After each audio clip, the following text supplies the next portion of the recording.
All right. Good morning, everybody. Appreciate you being here. Coming off a Saturday, really proud of our football team. I know I talked about that post game. The way they battled here the back half of the season. Continuing to respond as adversity shows up. Really showing the heart, the character of this team. I thought that was a really impressive performance. We came out, we started fast. We knew that's something that we needed to do.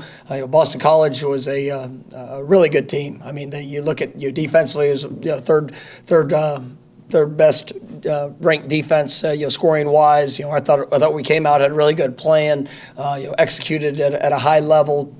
You guys we're continuing to score in the red zone. We get down there, some things we have to continue to clean up. The third down efficiency was not where we wanted it to be, but I thought that we had a good mix of explosive plays, and we were 100% with ball security. Didn't turn the ball over, which was a critical factor in that game.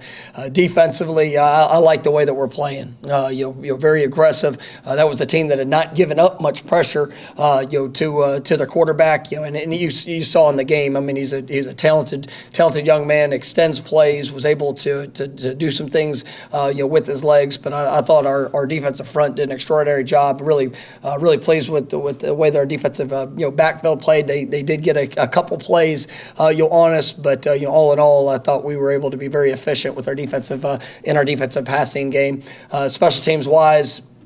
I thought our punt team was phenomenal. I thought that was one of the, one of the game-changing units. Be able to flip the field. I think Alex has been extraordinary. Was able to pin him inside the 10 multiple times.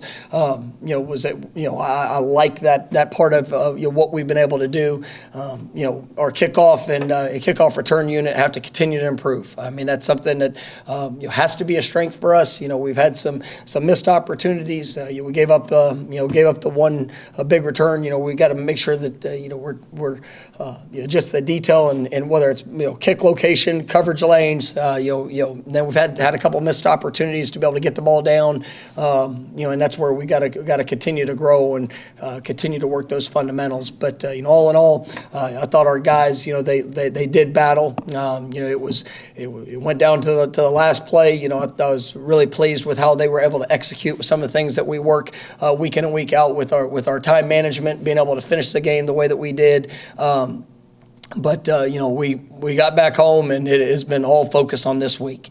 It's a huge week for our program, for this team. To be able to get into Week 12, especially how it started with an opportunity to play for one more.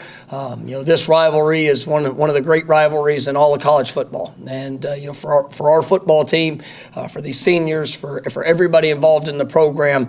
I mean, it's going to be a great challenge, but a great opportunity for us. And we talk about being able to put that identity on display. I think that's something that you've seen throughout the course of this year. I think you see the identity, the culture. We've talked about building that foundation for what this program is going to stand for, and the way these guys have responded, the toughness that they've shown. I'm just proud of them, and we've got to have all hands on deck for this game and for the game on Saturday, and make sure that we finish the season the way that we want it to be remembered. And I'm excited for what the way the guys came to work yesterday, with practice last night, with meetings. I mean, there is a great sense of urgency, and there needs to be. And we're looking forward to a great week of prep and the opportunity that's ahead. Personally, Ira, over to your right. Florida changed their defensive coordinator a couple weeks ago. I was wondering if you've seen any change on that side, and then also, with what's going on there with the head coaching change during season, does that change preparation at all? For us, I mean, it's I've talked to you throughout the season, regardless of who we play. I mean, the emphasis has to be on us. Now, there's going to be some different things. Anytime you have play callers that change. I mean, there's going to be unique and different elements of things that you might see. You get to this point of the season too. I mean, they were a little different in their defensive personnel this last game against Missouri. Just who they had out there. Sometimes that's injury based. Sometimes that might be who's calling it, and just a thought process, or even just a specific game plan for who somebody's playing. So there's not a big enough, I guess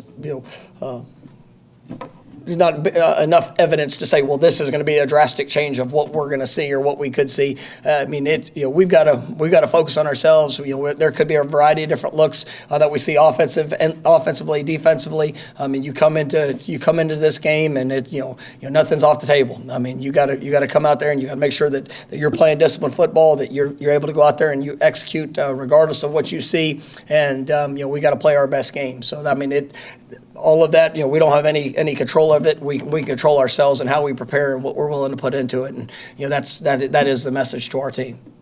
We'll go to the front row for Kurt. I don't know how frequently in your time as a head coach you've had one of your assistant coaches get to break the rock. I know you did last year. I guess what's that speak to about Coach Fuller? I know it's kind of been a long road to get where the defense is now, but just the pretty remarkable in-season improvement that side of the ball has had this year. Yeah, I mean, they've done a great job, and it's, the consistency that we see from the staff, from the work, the fundamentals, making sure that we're developing, and also, some of the adjustments that we've made to be able to play to the personnel as we continue to get to know our football team. And that's what I've been most pleased with, is that you see that growth throughout the course of the season. I think you see it big picture in all aspects of what we're trying to do, but specifically defensively, I'm really, really pleased to the growth and development that we're seeing. And I came in after the game, and I had a player in mind that was going to break it, and I had a couple of defensive players came up and they asked me to let Coach Fuller break the rock. And that, as a coach, when you have your players that stand up for you in that, and it was a joyful moment to see. And I know. I mean, Coach Fuller, he pushes, and he's one that it's always about that constant development. Making sure that the details, those things are all in place, and for the players to want that to be the case. I mean, it was I think it speaks a lot to their belief in him. We'll go back to Ira. We've been talking about Jermaine and Kier all season, but that was a good offensive line they went up against and just completely dominated in the first half. Were you guys even surprised a little bit to the level that they were playing in that game? We challenged the defensive front this last week, and obviously those two guys have played at a very high level. We also put them in some challenging situations, so we needed them to rise to the occasion. Just with what we were trying to do, and some of the routes that we were going to have to try to match off. And especially against that quarterback, there had not been a whole lot of guys that had gotten that type of pressure on him. But sometimes you put great challenges out there to see a great response, and our guys responded, and they went out and played at a very high level. In all reality, there probably could have been a couple more sacks that we could have finished on. But that's what you like to see. You show belief, you show confidence in what you're going to ask your players to do, and when you see them respond to that level, it was impressive, and that they did a great job. And a lot of focus goes on the two bookends, and they definitely deserve that recognition, but also some really really good performances around them to allow that to take place as well. Stay over there for Corey. Mike, I don't remember seeing it called before, but the right tackle being, I guess they ruled that Darius wasn't on the line of scrimmage. Have you had that happen to you before? 2 times? I think they called it the play before too, but they didn't call its number. What did they tell you? Did you ask for an explanation? And did Darius wonder, hey, Coach, what did I do wrong? I line up like that all the time? I mean, it's those are things that throughout the course of the game, we had a warning on the other side. For the other side of the line, which is usually kind of how it takes place, because those are all judgments. When you get to the alignments, the rule is that the helmet has to be breaking the hip of the center. And so that's where, on the first call, I did not have a good perspective of it. So I made sure that I got down on the line for the second one. And, it's, once again, a judgment call that was made. And, we've got to make sure that,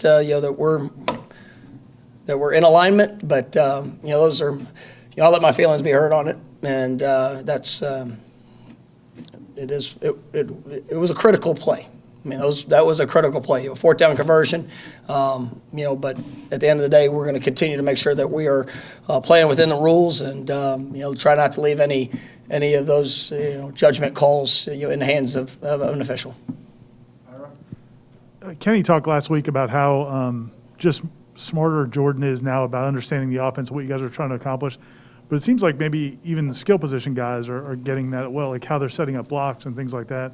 Are you seeing that? Yeah, I mean, it's just confidence in the growth of our entire team. I mean, we have a lot of newcomers on offense. I mean, you look at running back position, receivers, tight ends. I mean, there's guys that haven't played a whole lot of football here at Florida State prior to this last year, but you're seeing the growth, you're seeing the steps, the confidence of what they're being asked to do and how it all plays off of each other. Yes, it starts at the quarterback positions, and I think that you see that confidence in Jordan and what he's seeing, going through those progressions to read, the efficiency in the passing game, something I'm really pleased with. And, we've kind of seen those steps here over the last 3 or 4 weeks, even in games where, we didn't end up, with success in the game. You saw some of those steps in the intermediate game and, being able to have some of those base down passes. And I thought that was something that was big, in the game on Saturday, is that we were extremely efficient and effective, which allows a little bit more space. And, we were able to hit some of the run game off of it. But, when you have the success we had early in the season running the football, people are going to make adjustments. You're not going to see. I mean, you're going to get more. We had more one high. We had a squeeze in the box. Trying to tighten things up. We've had some challenges there, just with personnel on the offensive front of having to move guys around. And so being able to be efficient and to push the ball down the field and create some of those explosive plays in the passing game, I mean, it really opens up the offense. And I think Jordan's done a really nice job with that. And, he's going to have to do the same thing here on Saturday for us to have a chance to be successful. We'll go back to Kurt on the front row. Darius and Jared, I know, both got hurt late in that game. I guess where are they at? What are you able to say coming into the week? Yeah, I mean, in all honesty, it was a lot better, evaluation yesterday than what I thought, coming out of the game. So we'll see how it progresses through the week. But we're in a much better place than what I really expected, for what we thought during the game. Next will be Aslan in the back right corner. Defense had a pretty strong fourth quarter against Clemson with the scoop and score fumble. They had a 3-and-out after that. Miami game, the drive before you guys go ahead, they get you the ball back after you kick the field goal. The big stop they had against Boston College to end the game. Does that affect the calculus in your head going forward in terms of how you can manage a fourth quarter, knowing that your defense has been able to kind of rise up in these late game situations? Yeah, I mean, I think all factors play in, and I like seeing our defense finish games, and that's something that we had. I guess the Clemson game was really the last, the last one where it was the last drive where, we gave up a couple things that were, penalties that showed up. But I like the way that our guys are playing to finish. And it was huge in Miami. It was obviously huge in Boston College. And, they have a great deal of confidence in what they can do and what they can achieve, throughout when crunch time shows up. And that's where, like Akeem Dent, was such a big play on that fourth down. Yes, we got pressure. Quarterback threw the ball up. It's kind of funny. You look through the course of a week. We did a 2-minute drill last week in practice, and Akeem had an opportunity to go high point and pick off a ball, and in all reality, it actually bounced off of his hands and into a receiver's hands that resulted in a score. To see him respond in the moment, where it all counted in the game. I mean, that was a huge confidence boost for him.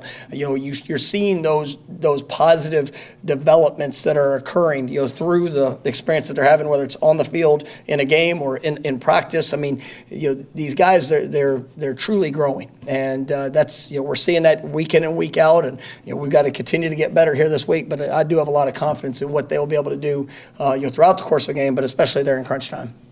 Next will be Allison in the back left. Hey, Coach. This game obviously didn't happen last year because of COVID, but to have it back, what does it mean for college football? I mean, it's one of the reasons why you come to Florida State to play. No, absolutely, and it's one of the great games that college football, provides, and to be able to be a part of it, I'm to say excited would be an understatement. Been looking forward to this one. We talked earlier in the year just the opportunity to coach in the Miami, game, and now to have this one with so much, for us. And is our record where we want it to be? No, but throughout this season, there's been a lot of lessons that have been learned, and to be able to put ourselves in a position to be able to gain one more is big, and it's big for our players. I mean, this is it's like I told them, they put themselves in a position to be remembered, and we talk about building a foundation. We're going to do this the right way, and it's all aspects of our program, on the field, off the field, and everything that we're doing, trying to build these young men to show what they can do. And I know I talked a little bit about that in post game, but for all that building up on top of the rivalry, on top of the all the pageantry that goes around this game and this moment, I'm excited for what this week holds, and our guys, they feel that too. There was a lot of bounce coming off of we've had a couple back-to-back very physical games. Even last week, to not have the emotional letdown of coming off the Miami game. Now it's all about just continuing to get better, and that, I think, speaks to part of the culture that we're trying to establish. The foundation that's being built is that yes. I mean, the emotions, the excitement, all those things in the moment, but can you be controlled and still work, focus on your improvement? And this week we have to be better. This week we've got to go out there and we got to play the best game we played this year, because that's the standard. But to also be able to do that with this opponent, and it's going to be an exciting week in prep, and definitely looking forward to it. Go back to the right for Ira. Obviously, everybody's in favor of player safety, but do you feel like the targeting rule and the way it's being applied is having the desired effect? Yeah, I mean, that's it's we all want player safety, and it is, but also the opportunity. I mean, just to play this game, it's so limited, and I hated it for Jamie. Their Saturday. I mean, there was no ill intent. The quarterback slides late. He's going in to make contact. Actually pulls his helmet out of, but to know where he's trying to strike a quarterback, then a late slide. So, it's like one of those things. It's still a judgment call for the unnecessary roughness if that's going to be called. And that, even with that is a 50-50 on how that's going to be officiated. But I think that if there is absolute intent. That's one thing. When it's a questionable call, it's just so hard, because you're pulling, a game away from a young man that is with the right intentions. That's hard, and I think that's something that we can always continue to evaluate. Player safety has to be one. It has to be one, but also just understanding intent and how those things happen throughout the course of the game. I think we just got to continue to evaluate. Go to the front row for Kirk. I don't know if you had any kind of relationship with Coach Mullen. This will be the, I think, third time in 4 years it's been an interim coach on one side of the Florida State-Florida game. I guess, what's that speak to about the volatility, the expectations of college football at this level? I mean, it's it is definitely a new age when you look at how things progress with different timelines of the expectations. You come to Florida State to do something special, to build something special, and that's why we're here, and to be able to represent a university. It's a tremendous honor to do that. You look at just the way things are operating throughout college football. I mean, it's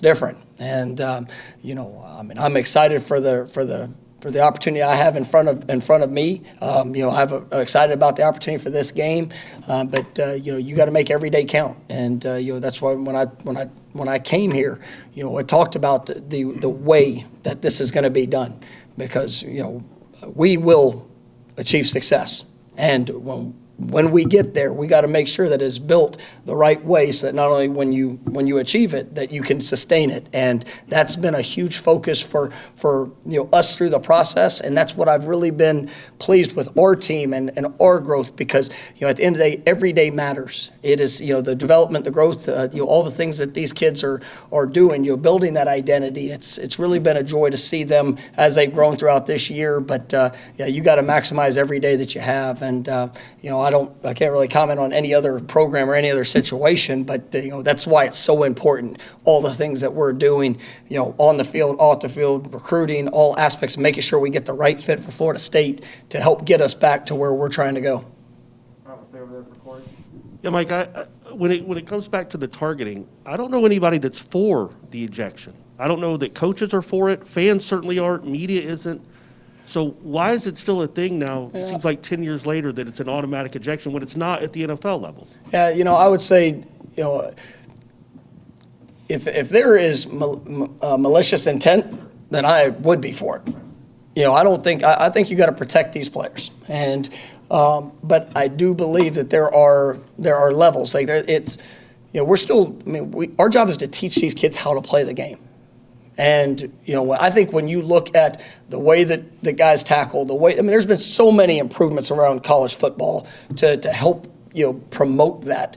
I think when the intent's not there, and when it's one of those bang bang plays or the body level and positioning changes, it's hard to take away a game or an opportunity for these kids because it's different than any other sport. And you're so limited on what you get and how quick it goes. And I just think that's something that we've got to keep player safety number one, but also making sure that we're not taking away opportunities when there's things that we can continue to do that also they could be very proactive. Aslan? Coach, week one, you guys go to overtime against a top 10 team. Have you guys recaptured that sort of ability, or is this a team that's better than week one?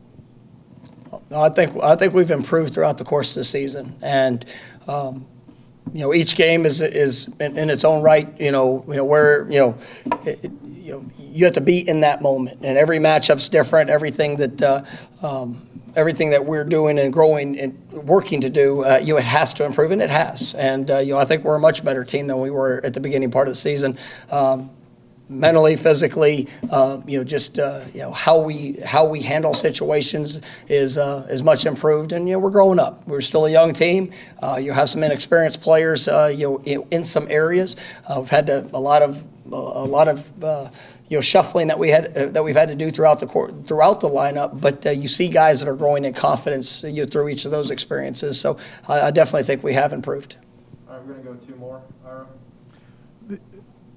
One of the hallmarks of your Memphis teams was, just how hard they played. You would hear other teams talk about how hard they competed, how physical they were. Are you starting to see that from this team? And I know that's maybe hard to quantify, but is it something you can just see? Yeah, it's something I believe we've improved as much in that area from a year ago to now as probably any. And it's why you see the response. It's why you see, regardless of where you are in the course of the game, whether it was early in the season, here late in the season, up or down, these guys are going to fight. They're going to continue to push. I think that shows up for how we train, the expectations of our players. Like I said, it really becomes part of their identity of who they are. And you guys that love playing this game, they love who they get to do it with. They love who they represent. And that's one of the things that I think is important. And we've tried to pull back and bring back a lot of the past players and connect all those great teams and even guys that played in maybe years where it wasn't as good, for them for our players to hear the passion about this program and understanding it's so much bigger than just ourselves.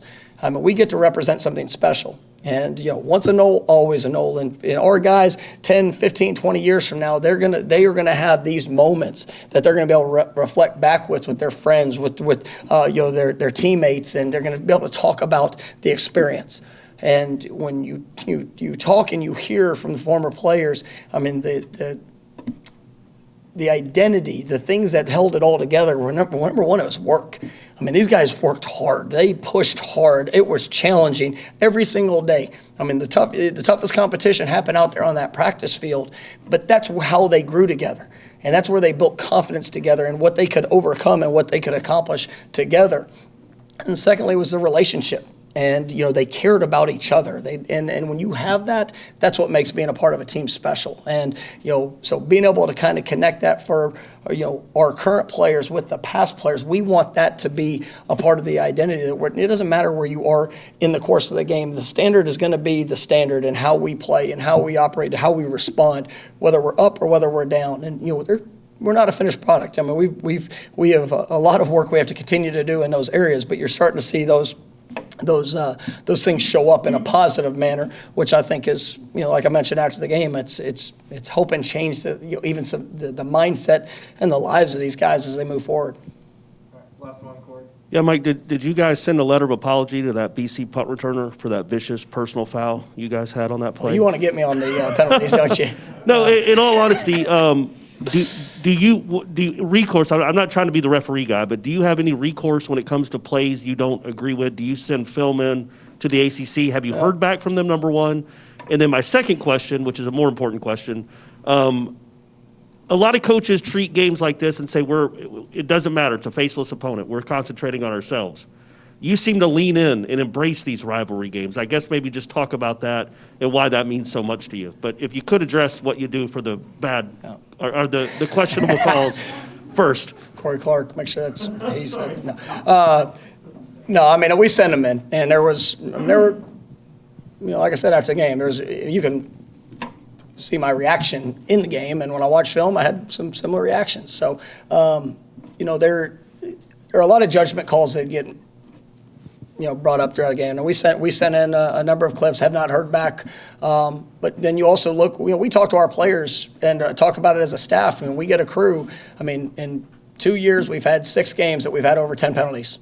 We've had the same crew 4 times that have been a part of that. And so some crews are going to be a little bit more active in games. That's our information that we need to know, and we've got to make sure that we're doing things to as good as possible to not let that be a deciding factor or and trust me, we made mistakes in that game. We got to be more disciplined. But at the end of the day, that's it's a challenge. It's a challenge for everybody in times, and but yeah.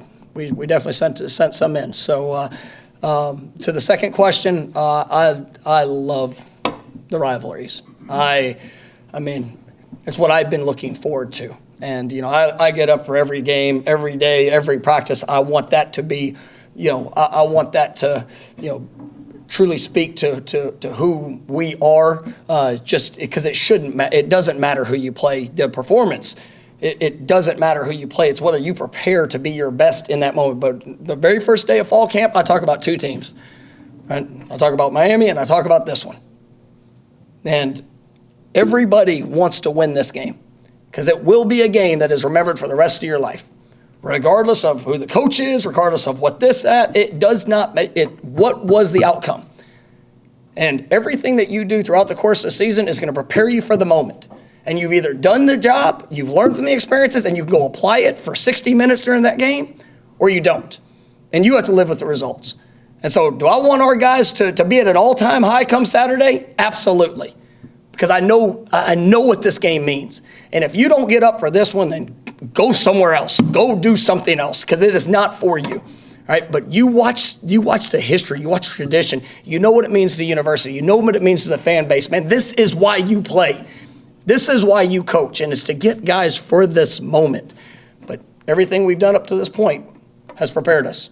We'll either take advantage of it or we won't. And come Saturday at noon, man, I promise you there's going to be some emotions on that field. But can we maintain our composure? Can we make sure we go out there and not get distracted by all the things that are not going to make the impact? And if we can do that, man, it will be it's going to be an exciting game to be a part of, and I want them to embrace that. I want them to enjoy it. I know I talked about it as on the last one. I mean, we're going to that 4th quarter, and you saw both teams standing face to face.